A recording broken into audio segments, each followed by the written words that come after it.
Residents of the woods have found it a pleasant place to live. It's nestled in a pine and oak hammock halfway between Regency and the beaches. But this week, that solitude's been broken.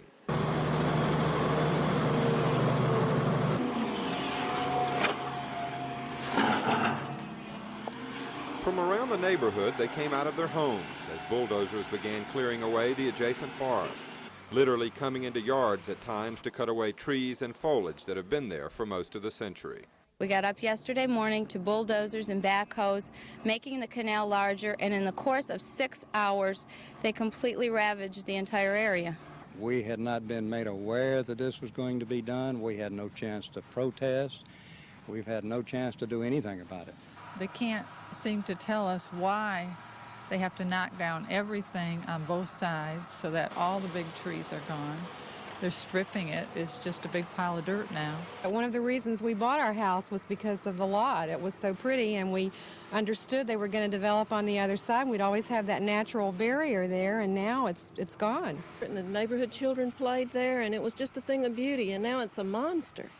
Ironically, a meeting was held in the mayor's office Monday to see about toughening up the city's tree ordinance. So neighbors here were surprised to see that the natural beauty of the area had been virtually destroyed, at least for now, and even more surprised to find out who had approved it, the city itself. The city owns the canal, but according to a public works employee dispatched to the site, a permit was granted to the developers of nearby Kensington subdivision to expand the canal for drainage.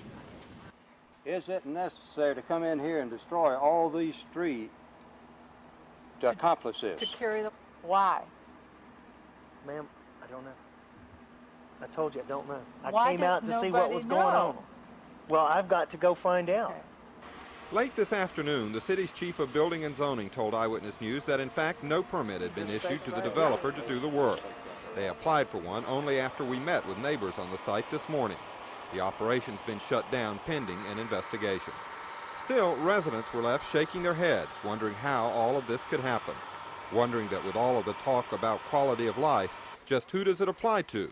Longtime residents or developers looking to make a buck? Michael Dillin, Channel 4 Eyewitness News. More than 80 million motorists cross Jacksonville toll bridges each year, and the JTA says 98% of them faithfully stop to pay the toll. But the 2% who don't are costing the system $600,000 each year. So the JTA is preparing to spend $162,000 to install gates like these in all of the city's automatic toll lanes. You're not talking about a lot of money, and you're talking about a responsibility I think the authority has to protect the people who pay every day. But the cost will be added on to the already expensive task of collecting tolls at a time when the city's moving in a direction of seeking an end to the toll system.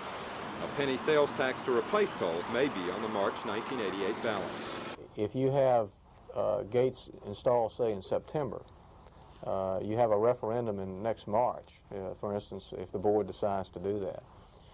And then implementation sometime maybe beginning of the fiscal year in 1989, you would recover already more than it's cost you, much more than it's cost you to put the gates in. I use the automatic a lot because the lines are usually shorter, and half the time they don't work anyway. You go through, you throw your money in, and the thing stays red or it's green the whole time. So I can't imagine that they can keep gates functioning. The gates may be a good idea, but I think it'll slow the traffic down. And then if there's a problem with them being stuck, you got to wait for somebody to come out and fix them. It's just going to take up more time. On the question of reliability, Francis says additional employees will be hired and put on standby should the gates fail. The JTA plans to put up 19 of these gates along the automatic toll lanes on Jacksonville toll bridges by September. But the gates won't exactly be new to the city because a couple of years ago, the JTA installed gates here at the intersection of Hodges and Butler Boulevards. But when we came out today, this is all that was left of the two gates. Needless to say, they're not operational. The JTA says within the first year, the toll gates will more than pay for themselves, but in a change of attitude from the past, the authority's new executive director says the most efficient and honest way to pay for roads and bridges would be to find a dedicated source of revenue and get rid of tolls altogether. Michael Dillin, Channel 4 Eyewitness News. More tolls for Jacksonville? Possibly adding toll facilities, particularly on the west side, that I don't think pay their fair share over there. Tritt says it would only be fair. After all, motorists in Arlington have paid Matthews Bridge tolls for more than 30 years. It's paid not only for that bridge, but for other roads like Roosevelt Boulevard. In fact, even though tolls are collected only at these bridge locations, the money has been spent over most areas of the county, nearly 60 road projects in all. But the JTA's Walter Williams says he's now changed his mind and is against tolls, but that goal should not be accomplished by threatening the west side. The only way I'm in favor of tolls, said Williams, is when they're specifically for a certain project. I'm not in favor of putting tolls anywhere else. It's obvious that's not what this community wants. There's got to be a better way. And State Representative Carl Ogden, whose Blue Ribbon Committee recommended abolishing tolls last year, said today West Side tolls would be fair if the city is going to have tolls. Said Ogden, quote, "But the real solution is to get rid of tolls." He said he's working with Senator Maddox Hare to put a binding sales tax referendum before voters in March of 1988. We talked to some West Side residents about that issue today. Tolls, we have plenty enough tolls here in Jacksonville. I'd rather have the sales tax. This road right here is crowded enough when it gets to like 4 or 5 o'clock in the afternoon. It's just going to jam everything up and be like trying to get to Fuller Warren Bridge. So you'd vote for a penny sales tax? Yeah, oh, definitely. I would vote for a penny sales tax. You wouldn't mind if they still kept some tolls? I wouldn't mind if they kept some tolls so long as tolls weren't on the bridges. During the straw ballot last year, voters in the West Side voted narrowly against replacing tolls with a penny sales tax. But now that there's a possibility of West Side tolls, such as here on Roosevelt Boulevard, there's some feeling that voters here may now support the sales tax to stop any West Side tolls dead in their tracks. And after yesterday, it may be more likely than ever. The JTA voted to refinance part of its bonds, in some cases dropping interest rates from 9 to 6.5%, a savings to taxpayers of more than $3 million a year. In the past, former JTA Chairman John Lanahan said the bonds couldn't be refinanced without contacting all bondholders. Therefore, tolls couldn't be abolished. But today's JTA members say that's an attitude of the past, and that any new bonds will be flexible enough not to depend on tolls for the city's transportation future. Michael Dillin, Channel 4 Eyewitness News. This is it, huh, Harrison? I'm Michael Dillin. From the beginning, Tommy Hazouri tried to frame the campaign as a referendum on the city's future versus the attitudes of the past. And the results seem to show that Jacksonville's ready to shake its one-time image as a backwater South Georgia town. The election of a mayor with an ethnic name and a progressive political philosophy, citizens overriding the city council by passing a strong billboard ordinance, and then voting to tax themselves to provide more money for education. I think that really is a very positive sign for the city, recognizing that if we're going to have growth, we're going to have problems, and being willing to pay the costs of those growth to get the quality of life we want. There's an awakening on the part of the city, a recognition that there are areas, there are issues that have to be addressed that perhaps have not been addressed in the past. This election really shows how democracy works, how it works not only to elect people, but how it works to get a sense for where the people want to go, where the community wants to go, and give a direction to a community. It makes you proud to be a part of a democratic system. Observers say that in many ways, yesterday's election hailed a new era as a city. Citizens speaking up for what they thought was right and sending a strong message to City Hall that they'll take matters into their own hands if they have to. A chance for Jacksonville to prove to outsiders and perhaps to itself that it's finally growing up as a city. Michael Dillin, Channel 4 Eyewitness News. Day 3 of the Henry Stout trial began with the defense cross-examining Ann Clark, the secretary to former Godbold aide Don McClure.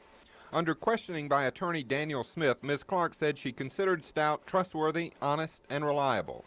In opening statements, Smith had said he would show Stout was not the number 3 man in the Godbold administration, but Ms. Clark said in practice that's exactly what he was. But the jury listened intently as one of the government's key witnesses then took the stand. Barbara Brooks, a city division chief, was questioned by U.S. Attorney Curtis Fallgatter about her role in selecting the firm of Willis and Veenstra as architects for the city's multi-handicap center. Ms. Brooks said that after weeks of studying 20 applicants, her 3-person committee came up with the 3 most qualified applicants.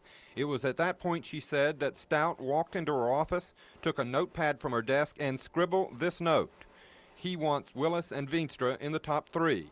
"But they're not," she said. She replied. Then she said Stout, appearing intense, agitated, and with a scowl on his face, pointed his finger emphatically at the note and left her office. Her assistant, Keith Burrell, witnessed the act. Initially, she said she crumpled the note and threw it away, only to retrieve it because she said she thought she might be asked about it one day. Willis and Veenstra was ultimately chosen by Godbold for the $800,000 project, and within 2 months, in a meeting with Stout and McClure, the firm notified the city that the cost of the project had increased by $250,000, while at the same time the size of the project was scaled back by 8,000 square feet. The city approved the cost increase and then another one for an additional $77,000. Another applicant, she said, had pledged to do the original project full scale and under budget. While Stout denied to the grand jury he had any involvement in professional services, Brooks said he knew the process intimately, and as the jury listened closely, she said he's often bragged that, quote, "knowledge is power." The final witness to testify today on the Multi-Handicap Center is handicapped himself. In an emotionally moving moment, city purchasing employee Keith Burrell, suffering from multiple sclerosis, drove himself into the courtroom in a motorized wheelchair. He testified he was in the room when Stout came in and wrote the note to Mrs. Brooks. Under cross-examination, the defense cited Burrell's grand jury testimony where he said the disease had caused him memory problems. As the last item on today's trial agenda, the government introduced evidence showing that Willis and Veenstra and Fairfield Properties were clients of Tommy Green. Of course, Green was a key player in the Godbold administration. That question of Fairfield Properties is expected to come up tomorrow, when the city's Bioenvironmental Services Chief, Don Bailey, is expected to testify. He will be asked whether Henry Stout ever told him to back off from his environmental concerns about the development of Fort George Island. Michael Dillin, Channel 4 Eyewitness News.